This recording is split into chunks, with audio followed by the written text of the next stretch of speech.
और आइए सबसे पहले बात कर रहे हैं आज की सबसे बड़ी खबर की। बड़ी खबर है महाजंग से जुड़ी, लेकिन जंग से पहले एक्सक्लूसिवली मैं आपको बताने जा रहा हूं 62 मिनट बाइडेन और पुतिन के दरमियान क्या बातचीत हुई। ये देखिए, दोनों के बीच बातचीत हुई। बाइडेन ने फोन उठाया और पुतिन को फोन लगाया। दोनों के बीच लंबी बातचीत चली। ठीक यूक्रेन और रूस के बीच जंग से पहले अमेरिका ने आकर पुतिन को क्यों फोन किया, ये आपको बताता हूं। 62 मिनट क्या बातचीत हुई दोनों के दरमियान, देखिए आपके सामने ग्राफिक्स के जरिए मैं आपको बता रहा हूं। बाइडेन ने फोन उठाया क्योंकि लगातार तनाव बना हुआ है, हालात बिगड़ रहे हैं। पुतिन चाहते थे कि आज बात ना हो, पुतिन चाहते थे कि दोनों के बीच सोमवार को बात हो, लेकिन हुआ क्या, बाइडेन ने जल्द कॉल पर जोर दिया और बाइडेन ने फोन लगा दिया। बाइडेन ने शनिवार को कॉल किया और बाइडेन ने पुतिन से लंबी चौड़ी बातचीत की। 62 मिनट तक दोनों के बीच बातचीत चली। लगभग 1 घंटा दोनों बातचीत करते रहे। सोचिए जरा क्या बात हुई होगी।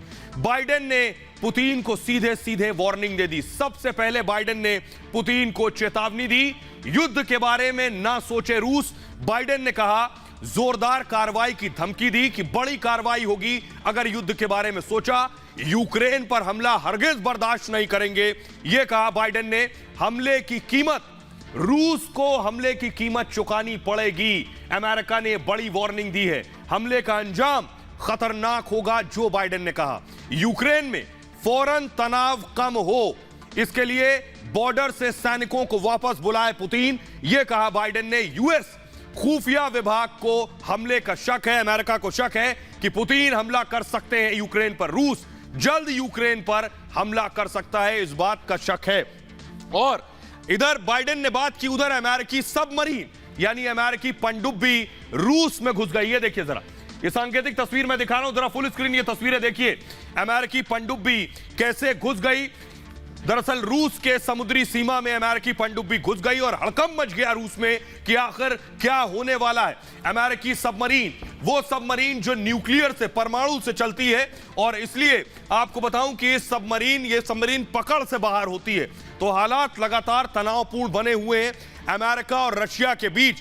कहा जा रहा है किसी भी वक्त जंग जैसी परिस्थितियां सामने आ सकती हैं और जंग दोनों के बीच हो सकती है। बस पहला वार कौन करेगा, यह बड़ी बात है। आपको बताऊं, ये जो सबमरीन है पनडुब्बी, रूसी इलाके में ये अमेरिका की घुसपैठ हुई है। घुसपैठ कुरील द्वीप के पास हुई है। ये कुरील द्वीप जो है, दूसरे विश्व युद्ध के बाद जापान का इस पर कब्जा था। रूसी युद्धपोत ने चेतावनी दी सीधे सीधे सबमरीन को, इस पनडुब्बी को। पनडुब्बी से सतह पर आने को कहा कि पानी से बाहर आए वो। पनडुब्बी ने चेतावनी को अनदेखा किया। उसके बाद क्या हुआ कि रूस ने कड़ा रुख अपनाया। तब अमेरिका की जो पनडुब्बी थी, रूसी नौसेना ने विशेष कार्रवाई की, जिसके बाद अमेरिकी पनडुब्बी यहां से वापस लौटी, जो रूसी समुद्री क्षेत्र में थी। रूसी समुद्री इलाके से वो वापस लौट गई। यूएस ने यानी अमेरिका ने इन आरोपों को जरूर खारिज किया है, लेकिन रूस का कहना है, यह हकीकत है, रूस ने आरोपों को, अमेरिका ने आरोपों को खारिज किया। अमेरिका की ये एंटी सबमरीन है और खुफिया जानकारी जुटाने में इसका इस्तेमाल होता है। अमेरिका यूक्रेन का समर्थन कर रहा है। यह वजह है कि अमेरिका ने रूस में सबमरीन भेजी। यूक्रेन को हथियार दे रहा है अमेरिका। इसके अलावा 80 टन हथियार यूक्रेन अब तक पहुंच चुके हैं। 8500 अमेरिकी सैनिक हाई अलर्ट पर हैं और अमेरिका ने एंटी टैंक मिसाइल भी यूक्रेन को दिए हैं, जिनमें TBT-2 ड्रोन यूक्रेन को सौंपे गए हैं। तो यह कुछ अब तक मदद कर चुका है अमेरिका। आइए अब मैं आपको दिखाने जा रहा हूं कि अमेरिका ने यानी जो बाइडेन ने सीधे सीधे ट्वीट कर कहा है कि वो यूक्रेन का साथ देंगे। क्या ट्वीट किया है, ये मैं आपको दिखाने जा रहा हूं। बाइडेन ने साफ कह दिया इस फोन कॉल के बाद कि यूक्रेन रूस के मौजूदा हालात पर चर्चा की है। जो रूस से बात हुई है, हम अपनी कोशिशें जारी रखेंगे, अमेरिका ने कहा, और जरूरी कदम भी उठाएंगे अगर रूस ने कुछ किया। यानी अमेरिका यह कह रहा है कि हालात नहीं सुधरे तो यूक्रेन के साथ अमेरिका खड़ा रहेगा। अगर रूस आक्रामकता का रास्ता चुनता है तो उस पर आर्थिक प्रतिबंध लगाएंगे, यह अमेरिका ने कह दिया है। तो आपने देखा क्या कुछ कहा बाइडेन ने। आइए अब आपको दिखाते हैं, जरा नक्शा देखिए, वो मैप देखिए, फुल स्क्रीन में आपको दिखाऊंगा। देखिए जरा कहां पर यूक्रेन है और कहां पर रूस है। ये दोनों मुल्क पड़ोसी मुल्क हैं, रूस और यूक्रेन आपको इस नक्शे में नजर आ रहा है। ये पड़ोसी मुल्क अब आमने सामने हैं। आइए अब आपको मैं बताऊंगा कि आखिर रूस और यूक्रेन, नक्शे में आपने देख लिया क्या परिस्थितियां हुई, आखिर क्या हुआ जो दो देश आज आमने सामने हैं। लड़ाई की स्थिति बनी हुई है, जंग के हालात बने हुए हैं। इसके पीछे क्या वजह है ये आपको बताने जा रहा हूं। देखिए वजह बहुत कम लोग जानते हैं, इसके पीछे वजह क्या है ये मैं आपको बता रहा हूं। ये है वजह। देखिए यूक्रेन का जो पूर्वी भाग है वो रूस के बॉर्डर से लगा हुआ है। नक्शे में मैंने आपको बताया, अगर आपने ये समझ लिया तो आप समझ जाएंगे लड़ाई के पीछे वजह क्या है। बहुत कम लोग जानते हैं, ये तो सुन रहे हैं कि जंग के हालात बने, लेकिन ये नहीं जानते हैं कि जंग होने क्यों वाली है। दोनों देशों के बीच पहले तालमेल बेहतर हुआ करता था। 2014 की बात है, यूक्रेन की सत्ता में बदलाव हुआ। यूक्रेन की सत्ता में बदलाव हुआ तो पुतिन के जो करीबी थे विक्टर, उनकी सत्ता चली गई। इससे पहले रूस यानी पुतिन के करीबी विक्टर यूक्रेन में बैठे थे, उनकी सत्ता गई, तो अब पुतिन के हाथ से यूक्रेन का कब्जा चला गया, ये समझिए। जिसके बाद रूस और यूक्रेन में टेंशन और ज्यादा बढ़ गई, टेंशन शुरू हो गई। रूस ने यूक्रेन के क्रीमिया द्वीप पर कब्जा कर लिया, और जो क्रीमिया पर कब्जा किया वो खबर राष्ट्रीय मीडिया और अंतर्राष्ट्रीय मीडिया तक फैली थी। अब विवाद क्या है देखिए जरा, ताजा विवाद है नेटो में शामिल होने का। अब आप पूछेंगे नेटो क्या है, तो नेटो आपको बताऊं एक राजनीतिक और सैन्य संगठन है जो कई देशों ने मिलाकर बनाया। 1949 में जो दूसरा विश्व युद्ध हुआ, सेकेंड वर्ल्ड वॉर, उसके बाद यह नेटो बना। इसका मकसद क्या था नेटो का, कि सोवियत संघ के दायरे को सीमित करना। और सोवियत संघ क्या है, दिसंबर 1991 में सोवियत संघ टूट गया और सोवियत संघ में रूस बड़ा हिस्सा था। अब इसी सोवियत संघ और रूस के दायरे को सीमित करना, यही नेटो का मकसद था, और इसी नेटो में शामिल होना चाहता है यूक्रेन। यूएस ने यानी अमेरिका ने 12 देशों के समर्थन से नेटो को बनाया है। इसमें 12 देश हैं। फिलहाल नेटो में कुल 30 देश शामिल हैं। और आगे की क्या कहानी है कि यूक्रेन के नेटो में शामिल होने की खबर आई कि यूक्रेन भी इसमें शामिल होगा। इससे सबसे ज्यादा नाराज हुआ रूस। उसे लगा कि मेरा पड़ोसी नेटो में शामिल हो जाएगा तो अमेरिका की पहुंच मुझ तक हो जाएगी। इसे मूव करेंगे आगे कि रूस ने सीमा पर सैनिक बढ़ाए, क्योंकि रूस नेटो के 3 देशों का पड़ोसी है और इनमें एस्टोनिया, लातविया, नॉर्वे की सीमा रूस से लगती है। और इसे मूव करेंगे, यूक्रेन नेटो में शामिल हुआ तो रूस के लिए खतरा और ज्यादा बढ़ जाएगा। नेटो देशों की पहुंच रूस के पास तक हो जाएगी। यह है सबसे बड़ी परेशानी की वजह। आइए अब आपको बताता हूं, समस्या आपको बता दी, लेकिन हालात क्या है ग्राउंड पर, ये देखिए सैटेलाइट इमेज मैं आपको दिखाने जा रहा हूं। ये है सैटेलाइट इमेज। ये जो आप देख रहे हैं लाल घेरे में, ये बख्तर बंद गाड़ियां हैं, यानी वो गाड़ियां लगातार यूक्रेन बॉर्डर पर लगा दी गई हैं जो जिनमें हथियार है, जिसमें फौज होती है। ये पहली सैटेलाइट इमेज। दूसरी तस्वीर मैं दिखाऊंगा। दूसरी तस्वीर आप देख रहे हैं, ये देखिए, ये बॉर्डर से लगी हुई तस्वीरें जो मैं आपको दिखा रहा हूं। इसमें ट्रूप्स और बाकायदा टेंट लगे हुए, वो तस्वीरें आप देख रहे हैं। इक्विपमेंट्स हैं जिसमें हथियार भी शामिल है। तीसरी तस्वीर जरा मैं दिखाऊं, ये देखिए जरा, टैंक देखिए, रशियन टैंक 1 2 3 4। ये जो टैंक मैं आपको दिखा रहा हूं, लगभग 6 से 8 टैंक सैन्य टैंक हैं सीमा की तरफ जाते हुए, यानी यूक्रेन बॉर्डर की तरफ ये टैंक बढ़ रहे हैं। ये 6 टैंक 7 टैंक आपको नजर आ रहे हैं। ये सिर्फ 7 टैंक है, इस तरह के सैकड़ों टैंक यूक्रेन बॉर्डर की तरफ बढ़ रहे हैं। रशिया से जो इधर दूसरी जगहों पर डिप्लॉयड थे वो भी आगे बढ़ रहे हैं। आइए अब आपको एक और तस्वीर दिखाऊं, जो भारत ने रूस से S-400 मिसाइल डिफेंस सिस्टम लिया है। ये देखिए, ये मिसाइल डिफेंस सिस्टम आप देख रहे हैं, 1 2 3 4 मिसाइल डिफेंस सिस्टम मैं आपको दिखा रहा हूं। ये मिसाइल डिफेंस सिस्टम है जो आ रही मिसाइल पर सीधे गिराने की ताकत रखते हैं, यानी यूक्रेन ने अगर कोई मिसाइल रूस पर दागी तो इसे वो गिरा देंगे। ये मिसाइल डिफेंस सिस्टम डिप्लॉय कर दिए गए हैं बॉर्डर पर। ये आप देख रहे हैं, इसे ढका गया है बाकायदा और इन्हें वहां लगा दिया गया है। जैसे ही अगर यूक्रेन हमला करता है, ये ऑटोमेटिक इससे मिसाइल निकलेगी और उस हमले को नाकाम कर देगी। आइए मैं आपको दिखाने जा रहा हूं, सिर्फ इतना ही नहीं, बाकायदा जो पड़ोसी मुल्क हैं, वो पड़ोसी मुल्क जो यूक्रेन के पड़ोसी मुल्क हैं, उनमें भी रूस ने अपना डिप्लॉयमेंट किया। ये जरा हेलीकॉप्टर्स मैं आपको दिखाऊं, ये आप देख रहे हैं, ये जो अगर एम्बियंस के साथ दिखाऊं, ये हेलीकॉप्टर आप देख रहे हैं, रूसी आसमान में हेलीकॉप्टर उड़ रहे हैं, जिसकी वजह से तनाव और ज्यादा बढ़ गया। ये बता रहा है कि हालात कैसे बने हुए। मैं अगला मैप दिखाऊंगा कि कहां कहां डिप्लॉयमेंट हो रखा है। अगर फुल स्क्रीन दिखाऊं, फुल स्क्रीन दिखाइए जरा वो मैप, कहां कहां कौन। ये देखिए आपके सामने, यूक्रेन आपको नजर आ रहा है, रूस नजर आ रहा है, बेलारूस आप देख रहे हैं ऊपर, बेलारूस पर डिप्लॉयमेंट हुआ है, क्रीमिया तक डिप्लॉयमेंट है, यानी रूस ने यहां अपने सैनिक हथियार तैनात कर दिए हैं, यहां पर वो ट्रेनिंग भी कर रहा है। ये सीधे सीधे मुश्किलें बढ़ाने वाला है यूक्रेन के लिए जो स्थिति बनी हुई है। ये जो आप नक्शा इस वक्त आप अपनी टेलीविजन स्क्रीन पर देख रहे हैं, देखिए रूस आपको नजर आ रहा है, यूक्रेन दिख रहा है, बेलारूस में, पोलैंड में, क्रीमिया में, यहां ये वो इलाके हैं जहां पर तैनाती हो गई है और ये सबसे ज्यादा टेंशन यूक्रेन की बढ़ा रहे हैं। आइए मैं आपको दिखाने जा रहा हूं वो तस्वीरें, कौन कौन से विमान हैं जो आसमान में उड़ रहे हैं। देखिए इस वक्त ये देख रहे हैं आप, ये जो विमान है बेलारूस में हवाई गश्त कर रहा है, इसका नाम है Tu-2253 बॉम्बर। ये बॉम्बर विमान है जो बम गिराते हैं। ये तस्वीरें मैं आपको दिखा रहा हूं, ताजा तस्वीरें हैं जो ये बता रही हैं किस तरह बॉम्बर उड़ रहे हैं। अगली तस्वीर में दिखाऊंगा, ब्लैक सी, काला सागर में युद्धपोत को बुलाया गया है नजदीक। यह बता रहा है कि न सिर्फ आसमान से, बॉर्डर से, बल्कि समुद्र से भी घेराबंदी करने की तैयारी है। अगली तस्वीर में दिखाऊंगा बाकायदा, ये देखिए अगर आप गिने लाइन से टैंक खड़े हुए हैं, ये टैंक जा रहे हैं, तोपें जा रही हैं, 1 2 3, ये जो आप देख रहे हैं ये टैंक कतार है, लंबी कतार है जो लाइन से खड़ी हुई है और ये सब दूसरी जगह रशिया में जहां थे, इन्हें यूक्रेन बॉर्डर पर रूस भेज रहा है। इन ट्रकों पर टैंक लदे हुए हैं, वो आप देख पा रहे हैं तस्वीरों में। अगली तस्वीर में आपको दिखाऊंगा ट्रकों के काफिले की। ये देखिए 1 2 3 4 5 6 7 8 9 10, यानी सैकड़ों ट्रक जो हैं जिन्हें आप देख रहे हैं लाइन से, ये सब यूक्रेन बॉर्डर पर पहुंच रहे हैं। तो ये एक तरफ की आपने देख लिए। आइए अब आपको दिखाते हैं रात की तस्वीरें मैं दिखाऊंगा। ये देखिए ये रात की ऊपर से ली गई तस्वीरें, ट्रक आपको नजर आ रहे हैं, एक साथ निकल कर जा रहे हैं ट्रक।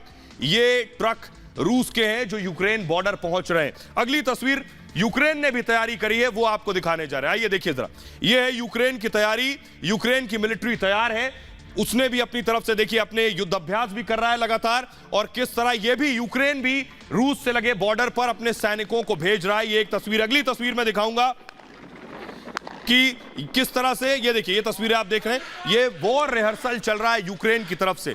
लेकिन अमेरिका का दावा है, अमेरिका खुफिया विभाग का दावा है कि 48 घंटे के अंदर रशिया यूक्रेन पर कब्जा करने की ताकत रखता है। कैसे, आइए अब आपको दिखाते हैं। देखिए जरा, यूक्रेन को 3 तरफ से घेरा है रूस ने, जो मैप के जरिए मैंने आपको दिखाया कि 3 तरफ से कैसे घेरा है। 1,30,000 सैनिक तैनात किए गए, यानी सोचिए 1.5 लाख से थोड़े कम, 1,30,000 सैनिक तैनात हैं। 100 यूनिट तैनात की गई हैं। इस्कंदर समेत खतरनाक मिसाइल तैनात की गई हैं। सुखोई 35 फाइटर जेट तैनात कर दिए गए हैं। T-72 टैंक तैनात कर दिए गए हैं। शीत युद्ध के बाद सबसे बड़ी तैनाती मानी जा रही है इस वॉर से पहले। जंग अगर छिड़ गई तो सबसे खूनी जंग हो जाएगी, इसे माना जा रहा है। देखिए जरा, दूसरे विश्व युद्ध के बाद इसे सबसे बड़ी तबाही मानी जा रही है। यूक्रेन के 15,000 सैनिकों की मौत हो सकती है। आकलन यह बताया जा रहा है कि जान माल का नुकसान जो होगा, यूक्रेन के 15,000 सैनिक मारे जा सकते हैं। रूस के 4,000 सैनिकों की मौत हो सकती है जंग की परिस्थितियों में। 50,000 आम लोगों की मौत हो सकती है अगर यह लड़ाई होती है तो। लेकिन इस बीच सबसे बड़ी बात यह है, भारत के लोगों का कंसर्न यह है कि भारत क्या करेगा जंग की परिस्थिति में, भारत का रिएक्शन क्या होगा। भारत अमेरिका के साथ खड़ा होगा, भारत रूस के साथ खड़ा होगा इस जंग की परिस्थितियों में। अगर दोनों के बीच यूक्रेन, रशिया, अमेरिका ये अगर लड़ते हैं तो देखिए जरा हिंदुस्तान को क्या करना है। प्रधानमंत्री नरेंद्र मोदी के लिए बड़ा चैलेंज है कि भारत क्या करे। क्यों? क्योंकि एक तरफ अमेरिका है, दूसरी तरफ रूस है। भारत किसका साथ देगा? तो रणनीतिक तौर पर भारत के लिए रूस जरूरी है। क्यों जरूरी है रूस?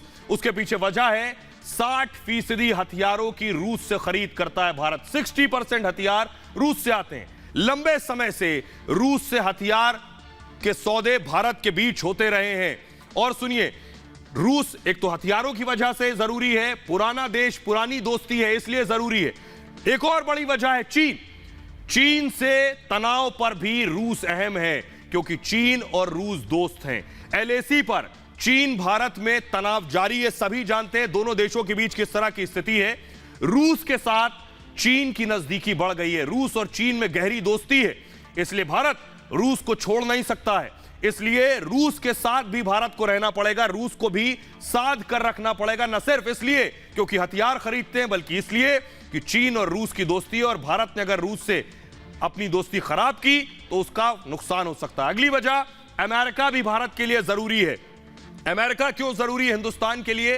अमेरिका के साथ भारत के रिश्ते बहुत अच्छे हैं। आज के दौर में भारत के साथ अमेरिका के जो रिश्ते हैं वो पूरी दुनिया से छिपे नहीं हैं। दोनों देशों के बीच यानी अमेरिका और भारत के बीच संतुलन की कोशिश भारत करेगा, यानी रूस और अमेरिका के बीच एक संतुलन हो, एक बैलेंस हो, यह कोशिश करेगा हिंदुस्तान। और आपको बताऊं, भारत किसी से रिश्ते खराब नहीं करेगा। भारत हरगिज नहीं चाहेगा कि रूस से रिश्ते खराब हो या अमेरिका से रिश्ते खराब हो। इसलिए आपको बताऊं, निष्पक्ष रहना भारत के लिए बहुत जरूरी है कि वो निष्पक्ष रहे। यही सबसे बेहतर विकल्प होगा, किसी का साइड ना ले। इसका जो एक नजीर देखने को मिली, जो तस्वीर देखने को मिली, ये यूनाइटेड नेशंस में मिली। यूएन में यूक्रेन पर जब वोटिंग हुई तो हिंदुस्तान उसमें शामिल नहीं हुआ। अगर उस वोटिंग में शामिल होता तो भारत यह दिखाता कि वो किसी के साथ खड़ा है, इसलिए वोटिंग में शामिल नहीं हुआ। लेकिन तनाव पर जब चर्चा हुई यूएन में, जब यूक्रेन रशिया में तनाव पर चर्चा हुई तो भारत ने पक्ष जरूर रखा।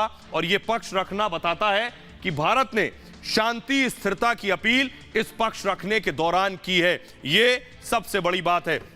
आइए मैं आगे बढ़ता हूं और आगे अगली खबर है हिजाब से जुड़ी हुई। हिजाब से कुर्सी का ख्वाब देख रहे हैं असदुद्दीन ओवैसी। वजह यह कि योगी आदित्यनाथ को शिकस्त देनी है, यह है सबसे बड़ी वजह। और योगी को हराने के लिए ओवैसी को सिर्फ और सिर्फ नया मुद्दा चाहिए था। अगली तस्वीर दिखाऊं तो ओवैसी को बैठे बिठाए हिजाब का मुद्दा मिल गया। अगली तस्वीर दिखाऊंगा, लेकिन हिजाब के मुद्दे के बहाने ओवैसी चाहते हैं यूपी में मुस्लिम वोट बैंक। ओवैसी ने कहा है कि हिजाब वाली को प्रधानमंत्री होना चाहिए या होगी भविष्य में। आइए अब आपको बताते हैं इस पर योगी आदित्यनाथ ने क्या जवाब दिया है। तो आपके सामने वो तस्वीरें, वो ग्राफिक्स में रखने जा रहा हूं, ये आपके सामने। ओवैसी ने कहा कि यूपी में मुस्लिम वोट की बड़ी लड़ाई है। सबसे पहले आपको बता दूं, ओवैसी के सामने मुस्लिम वोट की बड़ी लड़ाई है। हिजाब के नाम पर मुसलमानों को डराओ। ओवैसी ने कहा है एक दिन जो हिजाबी है, जो हिजाब पहनती है, वो प्रधानमंत्री जरूर बनेगी, हिजाब पहनने वाली प्रधानमंत्री बनेगी। ओवैसी ने कहा, पहले आपको याद है ओवैसी कह चुके हैं कि उत्तर प्रदेश का मुख्यमंत्री तो किसी मुसलमान को होना चाहिए। ओवैसी ने कहा था कि 11% यादव तो अखिलेश सीएम बन सकते हैं, तो 19% मुसलमान तो आखिर सीएम क्यों नहीं हो सकता। लेकिन योगी आदित्यनाथ ने इस पर क्या जवाब दिया? दरअसल मुस्लिम तुष्टीकरण ओवैसी का सीधा मकसद है। योगी ने इस पर जवाब दिया। योगी ने कहा, गजवाए हिंद का सपना देखने वाले, योगी ने कहा तालिबानी सोच के मजहबी उन्मादी इसे जल्दी से मूव करेंगे। ये बात गांठ बांध लें आज कि वो रहे या ना रहे, लेकिन भारत शरीयत के हिसाब से नहीं चलेगा, भारत संविधान के हिसाब से ही चलेगा। आज योगी ने जवाब दिया। उन्होंने आखिरी में लिखा, जय श्री राम। जरा सुनिए, ओवैसी ने पहले कहा मुसलमान सीएम हो, फिर अब कह रहे हैं हिजाबी पीएम हो। सुनिए जरा। हम बराबरी चाहते हैं, हम हिस्सा चाहते हैं, हिस्सेदारी चाहते हैं। अगर 11% यादव मुख्यमंत्री बना सकते हैं तो क्या 19% मुसलमान अपने 19 एमएलए मजलिस के नहीं कामयाब कर सकते? मैं पैगाम दे रहा हूं उत्तर प्रदेश के 19% मुसलमानों को, अगर 11% यादव मुलायम सिंह यादव को, अखिलेश यादव को अपना मुख्यमंत्री बनाए तो क्या इस आने वाले चुनाव में 19% मुसलमान क्या मजलिस के एमएलए को कामयाब नहीं कर सकते? करेंगे इंशाअल्लाह ताला। अपनी बेटियों को इंशाअल्लाह ताला अगर वो ये फैसला करती है कि अब्बा अम्मी मैं हिजाब पहनूंगी, तो अब्बा अम्मी पहने बोलेंगे बेटा पहन, तुझे कौन रोकता है, देखेंगे इंशाअल्लाह। हिजाब निकाब पहनेंगे, कॉलेज को जाएंगे, डॉक्टर भी बनेंगे, कलेक्टर भी बनेंगे, एसडीएम भी बनेंगे, बिजनेसमैन भी बनेंगे। और एक दिन याद रखना तुम कांड की जनता, शायद मैं जिंदा नहीं रहूंगा, तुम देखना एक दिन इस देश की प्रधानमंत्री एक बच्ची हिजाब पहन के प्रधानमंत्री बनेगी। तो आइए अब आपको दिखाते हैं ओवैसी के इस बयान के बाद बहुत सधे शब्दों में सोशल मीडिया पर ओवैसी को क्या जवाब मिला है। देखिए, निखिल ने ओवैसी को जवाब दिया है वो लिखते हैं हिजाबी डॉक्टर बन सकती है, जज बन सकती है, मूव करेंगे इसे, अध्यापक बन सकती है क्योंकि देश संविधान से चलता है। वो वैसी जो बात कह रहे हैं कि हिजाब वाली कुछ भी बन सकती है, उनका जवाब ये इसलिए बन सकती है क्योंकि हिंदुस्तान संविधान से चलता है, इसलिए कोई भी कुछ भी बन सकता है। अभिषेक लिख रहे हैं कि कलाम राष्ट्रपति बने, हामिद अंसारी उपराष्ट्रपति बने, अपनी योग्यता से बने, हिजाब, टोपी, टीका और गमछा देखकर भारत के मुखिया नहीं बनते हैं। ये ओवैसी को जवाब दिया। अमन लिख रहे हैं मुस्लिम यूपी का सीएम हो, हिजाबी भारत का पीएम हो, ये कहना है ओवैसी का। बताओ आखिर कौन सांप्रदायिक है। एक और शख्स ने ओवैसी को जवाब दिया, शादाब चौहान लिख रहे हैं चंद संविधान विरोधी नफरतबाज कुछ भी चाह लें। वो लिख रहे हैं देश एक है और एक रहेगा। रामवीर सिंह लिख रहे हैं कोर्ट की यूनिफॉर्म हो सकती है, जल्दी से मूव करेंगे इसे, डॉक्टर की यूनिफॉर्म हो सकती है तो आखिर तो पुलिस की यूनिफॉर्म हो सकती है। वो सवाल कर रहे हैं स्कूल और कॉलेज की यूनिफॉर्म क्यों नहीं हो सकती है, रामवीर सिंह लिख रहे हैं। आइए अब आपको सुनवाते हैं ओवैसी के बयान के बाद उन पर सियासी हमले भी हो रहे हैं, वो सुनिए जरा। अफगानिस्तान, वहां तो बेटियां जिहाद को, अपने हिजाब को फेंक रही हैं और हिजाब को त्यागने के लिए आंदोलन कर रही हैं, और यहाँ पर कुछ कट्टरपंथी धड़े और ऐसे कुछ नेता अपनी राजनीतिक रोटियां सेकने के लिए उन बेटियों को पढ़ाई से अलग करना चाहते हैं। उनकी बेटियों की स्वतंत्रता का जो हनन हमेशा से करते चले आ रहे हैं, उनको जिहादी गतिविधियों में लिप्त करने का इनका जो षड्यंत्र है वो अब सफल नहीं होने वाला। मैं ये चुनौती देता हूँ सारे मुसलमान मौलानाओं, मुल्लाओं और ओवैसी जैसे लोगों को, मुस्लिम लड़कियों को मस्जिद में आने का अधिकार दीजिए ना, अपने साथ नमाज पढ़ने का अधिकार दीजिए ना, उसके बाद बाकी मुद्दों पर बात हो। अब असदुद्दीन ओवैसी की इन बातों में अब मुस्लिम महिलाएं फंसने वाली नहीं है। ये कितने भी कट्टरपंथी मौलानाओं के इस तरह की बयानबाजी करके लोगों को भड़काने की कोशिश करते रहे, लेकिन अब इस तरह का कोई ध्रुवीकरण मजहबी आधार पर नहीं होगा। अब देश विकास के मुद्दे पर बात करेगा। और आइए बात करने जा रहे हैं इलेक्शन की। देश का सबसे बड़ा दंगल उत्तर प्रदेश और दूसरे चरण का चुनाव सोमवार को है, दूसरा राउंड और सबसे बड़ा मुकाबला ये आप कह सकते हैं। आइए अब आपको दिखाने जा रहा हूं बड़े बड़े चेहरे हैं जिनकी किस्मत दांव पर है। सबसे पहले आपको बताऊंगा चुनाव कहां होने, जरा जल्दी से मैं मैप डालूं, वो दर्शकों को बताऊं जो दूसरी जगह पर रहते हैं उनको बता रहा हूं मैं। मैप डालिए इस पे जल्दी से, मैप ग्राफिक्स में आपको दिखा रहा हूं। सहारनपुर, बिजनौर, अमरोहा, संभल, मुरादाबाद, रामपुर, शाहजहांपुर, बरेली, बदायूं, ये जो पीला पोर्शन आप देख रहे हैं लाल नक्शे में, ये वो इलाका है जहां पर उत्तर प्रदेश के इन 9 जिलों की 55 सीटों पर चुनाव होने। आइए आपको बताता हूं कौन कौन से बड़े चेहरे हैं जिनकी किस्मत दांव पर लगने वाली है इस चुनाव में। जल्दी से ग्राफिक्स दीजिए जरा। ये वो चेहरे, योगी की टीम, योगी से सुरेश खन्ना है, शाहजहांपुर सदर से मैदान में सुरेश खन्ना, और मंत्री रहे हैं, मंत्री हैं, 8 बार विधायक रह चुके हैं सुरेश खन्ना। अगला बड़ा चेहरा है धर्मपाल सिंह का, राज्य सरकार में फिलहाल मंत्री हैं और आंवला सीट से मैदान में है। तीसरा चेहरा आकाश सक्सेना, रामपुर में आजम खान से टक्कर है आकाश सक्सेना की। आइए आपको दिखाते हैं वो 3 और चेहरे। आजम को जेल पहुंचाने में इनकी बड़ी भूमिका थी। अखिलेश यादव यानी सपा की तरफ से कौन कौन से कैंडिडेट हैं? आजम खान, रामपुर से कल इनकी सीट पर वोटिंग होनी है, फिलहाल सीतापुर जेल में बंद है। अगला नाम जो है, जो किस्मत आजमा रहे हैं, अब्दुल्ला आजम, रामपुर स्वार से मैदान में है अब्दुल्ला आजम और आजम खान के बेटे हैं। अगला नाम धर्म सिंह सैनी, नकुड़ से सपा के उम्मीदवार हैं धर्म सिंह सैनी, चुनाव के समय बीजेपी छोड़ सपा में गए थे। आइए अब आपको बताने जा रहा हूं लेकिन सबसे हाई प्रोफाइल सीट कौन सी है, सोचिए जरा। आजम खान, कल आजम खान की सीट पर चुनाव होने हैं। आजम खान फिलहाल जेल में है, पूरे देश की नजर है कि आजम खान के साथ क्या होगा। 2 साल से जेल में है, रामपुर के लोग वोट देंगे या नहीं। लेकिन आजम खान के सामने कौन खड़े, तस्वीर दिखाऊं जरा मैं। आजम खान के सामने खड़े हैं काजिम अली, ये तस्वीर आप देख रहे हैं काजिम अली की। अब सोचिए काजिम अली क्या आजम खान के सामने बड़ी चुनौती होंगे, कौन है वो और आजम खान के सामने कितनी बड़ा चैलेंज पेश कर रहे हैं, देखिए जरा। ये आपके सामने आजम बनाम काजिम हो रहा है। आजम खान रामपुर सीट से सपा के उम्मीदवार हैं, काजिम कांग्रेस की सीट से रामपुर की सीट पर उम्मीदवार हैं। सपा के गद्दावर नेता हैं आजम खान, तो काजिम बीएसपी में रहे, अब फिलहाल कांग्रेस में है काजिम। आजम खान जेल से चुनाव लड़ रहे हैं, आजम खान पर आरोप है, लेकिन काजिम पर कोई गंभीर आरोप नहीं है। रामपुर से सांसद रहे आजम, तो काजिम जो है नवाब परिवार से आते हैं। 9 बार विधायक रह चुके हैं आजम खान। काजिम 4 बार विधायक रह चुके हैं। यूपी सरकार में मंत्री रहे आजम खान। काजिम भी उत्तर प्रदेश में मंत्री रह चुके हैं। सपा के टिकट पर आजम खान जीतते रहे हैं। काजिम कांग्रेस के टिकट पर मैदान में उतरे हैं। यह है दोनों का तारुफ। लेकिन आपको बताऊं, काजिम पिता हैं और काजिम के बेटे आजम खान के बेटे के सामने चुनाव लड़ रहे हैं, यानी बाप बेटा बनाम बाप बेटा की लड़ाई है। यह है आजम खान के सुपुत्र अब्दुल्ला आजम, ये भी जेल में थे, कुछ वक्त पहले बाहर आए। इनके सामने काजिम के बेटे चुनाव लड़ रहे हैं। तस्वीरें दिखाऊं जरा मैं, दूसरी तस्वीर दिखाऊंगा हैदर की।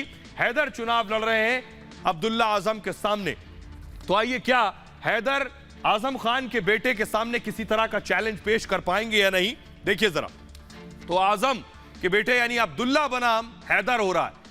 एक तरफ आजम खान के बेटे को आप देख रहे हैं, दूसरी तरफ हैदर को देख रहे हैं।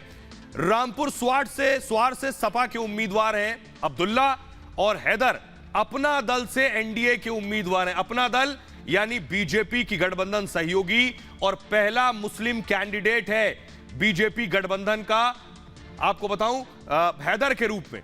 आजम खान के बेटे हैं अब्दुल्ला आजम, और जो आजम के खिलाफ चुनाव लड़ रहे हैं काजिम, उनके बेटे हैं हैदर। 2017 में काजिम खान को हराया था, यानी हैदर के जो पिता हैं उनको अब्दुल्ला आजम 2017 में हरा चुके हैं। अब वो आजम खान के खिलाफ लड़ रहे हैं। बेटा अब्दुल्ला के खिलाफ लड़ रहा है 2022 में। अब पिता की हार का बदला लेना मकसद है हैदर का। आज अब्दुल्ला जेल में थे, फिलहाल जमानत पर रिहा हुए हैं। हैदर बेदाग छवि नवाब परिवार से आते हैं और 2017 में पहली बार अब्दुल्ला विधायक बने। हैदर अभी तक विधायक नहीं बने हैं। फर्जीवाड़े में विधायकी गई अब्दुल्ला आजम की, और हैदर पर कोई गंभीर इल्जामात और आरोप नहीं है। अब्दुल्ला ने इंजीनियरिंग की पढ़ाई की है, हैदर लंदन से पढ़ाई करके आए हैं। इसके साथ ही अब्दुल्ला की मां राज्यसभा सांसद और हैदर की मां 2 बार सांसद रह चुकी हैं। पिता रामपुर से सांसद हैं अब्दुल्ला के, हैदर पिता 4 बार विधायक रह चुके हैं। तो आइए, इसके अलावा आपको बताएंगे, इसे मूव करेंगे। आइए अब आपको बताता हूं 2017 का नतीजा मैं आपके सामने रखने जा रहा हूं कि 2017 में कौन कितने पानी में था इन 55 सीटों में जिन पर वोटिंग होनी है सोमवार को। देखिए जरा, ये आपके सामने आ गए हैं ग्राफिक्स जो मैं आपको दिखा रहा हूं। 2017 का नतीजा है। इन्हीं 55 सीटों पर कल वोटिंग होनी है। बीजेपी के पास इन 55 में से 38 सीटें थी। 55 में से 38 सीटें बीजेपी के पास थीं। आपको बताऊं, 55 में से 15 सीटें समाजवादी पार्टी को मिली थी। कांग्रेस के खाते में 2 सीट आई थी और बसपा को 55 में से 1 भी सीट नहीं मिली थी। यह है आंकड़ा 2017 का, यानी बीजेपी की सबसे ज्यादा स्टेक्स इन 55 सीटों में से दांव पर रहने वाले हैं, यानी 38 पर बीजेपी थी 55 में से। तो इस बड़े चुनाव पर, रिपब्लिक भारत पर आप सबसे बड़ी कवरेज देख पाएंगे। फिलहाल ये भारत की बात है में इतना ही। अपना बहुत ख्याल रखिए। एक छोटे से ब्रेक के लिए रुक रहे हैं, लौट रहे हैं कुछ और बड़ी खबरों के साथ।